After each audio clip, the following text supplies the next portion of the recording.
হৃদয়ের কসবা টিভির সাথে থাকুন। কেটিভি কে লাইক, শেয়ার, কমেন্ট করুন। নবীনগরে বিশেষ অভিযানে গাঁজা ও ইয়াবাসহ ৩ জন গ্রেফতার। মনির হোসেনের বিরুদ্ধে একাধিক মামলা। দলীয় নেতাদের সাথে ছবি তোলে সামাজিক মাধ্যমে প্রভাব দেখিয়ে ভয় দেখাতেন এলাকাবাসীর অভিযোগ।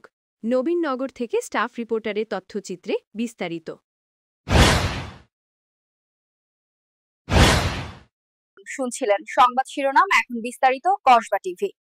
ব্রাহ্মণবাড়িয়ার নবীনগরে থানা পুলিশের বিশেষ অভিযানে গাঁজা ও ইয়াবাসহ ৩ জনকে গ্রেফতার করা হয়েছে। সোমবার গভীর রাতে বিভিন্ন স্থানে এ অভিযান পরিচালনা করে নবীনগর থানা পুলিশ। গ্রেফতারকৃতরা হলেন মোহাম্মদ মনির হোসেন সরকার ৪৩, পিতা আবু জামাল সরকার, মাতা রহিমা খাতুন, সাং নিয়ামতপুর সরকার বাড়ি, মূল গ্রাম ইউনিয়ন কসবা।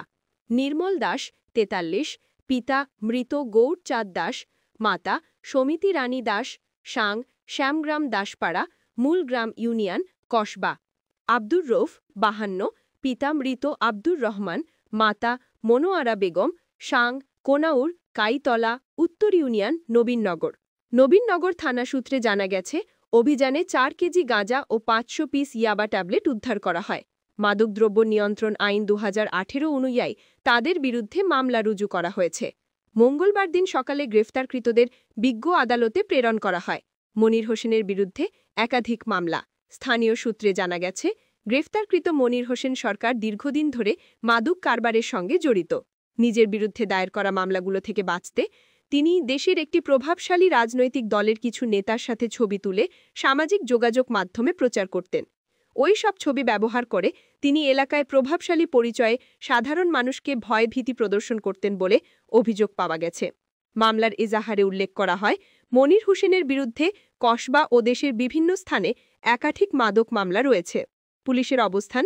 নবীনগর থানার অফিসার ইনচার্জ শাহিনুর ইসলাম বলেন, মাদকের বিরুদ্ধে আমাদের অভিযান অব্যাহত আছে। সমাজ থেকে মাদক নির্মূলে পুলিশ কঠোর অবস্থানে রয়েছে।